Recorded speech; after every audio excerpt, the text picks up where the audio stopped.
কুরবানির নিয়তে কোনো গরিব যদি কোনো পশু কিনে ফেলে তাহলে তার উপর কুরবানি দেওয়া কি হয়ে যায়? ওয়াজিব হয়ে যায়। কুরবানির পশু হারিয়ে গেলে করণীয় কি? কুরবানির উদ্দেশ্যে পশু কেনার পর পশু হারিয়ে গেল, তারপর আপনি আরেকটা পশু কিনলেন, কিছুদিন পর দেখতে পেলেন যেই পশুটা আগে হারিয়ে গেছে সেই পশুটাকেও পাওয়া গেছে। এবার কি একটা পশু আপনি কুরবানি দিবেন নাকি দুইটা পশু আপনি কুরবানি দিবেন? গরিবের উপর কুরবানি প্রসঙ্গে আমরা কয়েকটা কথা শুনি। যে ব্যক্তির সামর্থ্য নাই, নিসাব পরিমাণ মালিক যে ব্যক্তি হয় নাই, এখানে অনেকে হয়তো থাকতে পারেন, মনোযোগ দিয়ে শোনেন। নিসাব পরিমাণ মালের মালিক আপনি নয়, কিন্তু তারপরেও আপনি চাচ্ছেন কুরবানি করবেন, তাহলে আপনি করতে পারবেন, কোনো অসুবিধা নাই। এবার আসেন, কুরবানির জন্য আপনি যদি কোনো পশু কিনে ফেলেন, তাহলে এবার আপনার উপর কুরবানি দেওয়া সুন্নত না, আপনার উপর কুরবানি দেওয়া ওয়াজিব। কুরবানির নিয়তে কোনো গরিব যদি কোনো পশু কিনে ফেলে তাহলে তার উপর কুরবানি দেওয়া কি হয়ে যায়? ওয়াজিব হয়ে যায়। ধনীর ক্ষেত্রে কুরবানি ওয়াজিব হয় তার জিম্মায়, আর গরিবের ক্ষেত্রে কুরবানি ওয়াজিব হয় তার পশুতে। সে যেই পশুটা কুরবানির নিয়তে কিনেছে সেই পশু দ্বারা কুরবানি করা তার উপর কি হয়ে যায়? ওয়াজিব হয়ে যায়। 12 নম্বর মাসালা, কুরবানির পশু হারিয়ে গেলে করণীয় কি?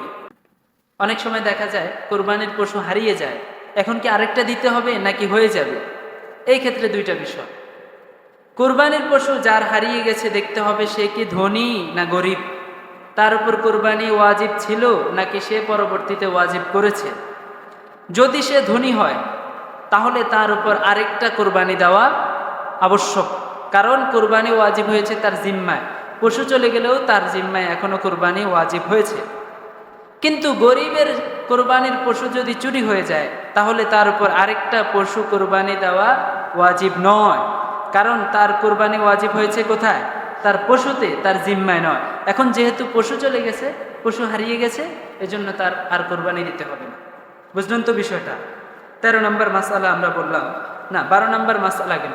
13 নম্বর মাসালা এই মাসালার সাথে সম্পৃক্ত, অর্থাৎ আপনি কোরবানি করার পর, কোরবানির উদ্দেশ্যে পশু কেনার পর পশু হারিয়ে গেল, তারপর আপনি আরেকটা পশু কিনলেন, কিছুদিন পর দেখতে পেলেন যেই পশুটা আগে হারিয়ে গেছে সেই পশুটাকেও পাওয়া গেছে।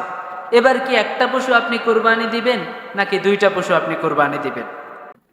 এই ক্ষেত্রেও ধনী গরিবের মধ্যে পার্থক্য আছে। এই ক্ষেত্রে ধনী ব্যক্তি যে আছে সে যদি তার কোরবানি হারিয়ে যাওয়ার পর আরেকটা কিনে পরবর্তীতে আগেরটাও ফিরে পায় তাহলে তার উপর যেই কোনো একটা দিলে কোরবানি আদায় হয়ে যাবে। কিন্তু গরিব ব্যক্তি যে আছে, যে একটা কোরবানির পশু হারিয়ে যাওয়ার পর সে আরেকটা কোরবানির পশু কোরবানির নিয়তে কিনেছে, এই ব্যক্তির উপরে কিন্তু একটা দিলে হবে না, বরং দোনোটা পশুই কোরবানি করতে হবে। বুঝছেন বিষয়টা? দরিদ্রের উপর দুইটা পশুই কোরবানি করতে হবে, আর ধনীর উপর একটা পশু কোরবানি করলেই যথেষ্ট হয়ে যাবে। তার কারণ আমি আগেই বলেছি একটা মূলনীতি, ধনীর উপর কোরবানি ওয়াজিব হয় তার জিম্মায়, তার দায়িত্বে, আর দরিদ্রের উপর কোরবানি ওয়াজিব হয় তার পশুতে। তার কিসে? পশুতে। এখন যেহেতু কোরবানির নিয়তে সে পশু কিনেছে, যেই পশুর উপর সে নিয়ত করেছে সেই পশু কোরবানি করা তার জন্য আবশ্যক হয়ে পড়েছে। এখন দুটোটা পশুই যেহেতু সে কোরবানির নিয়তে কিনেছে, পরবর্তীতে হারিয়ে যাওয়ার পর আবার ফিরে পেয়েছে, এই জন্য দুইটা পশুকেই তার কোরবানি করতে হবে। আশা করি বিষয়টা বুঝাতে পেরেছি। বুঝছেন না সবাই? এবার আসেন কোরবানির পশু সংক্রান্ত কিছু মাসালা। কোন কোন পশু দ্বারা কোরবানি করা যাবে? আমরা কম বেশি অনেকেই জানি এই বিষয়টা।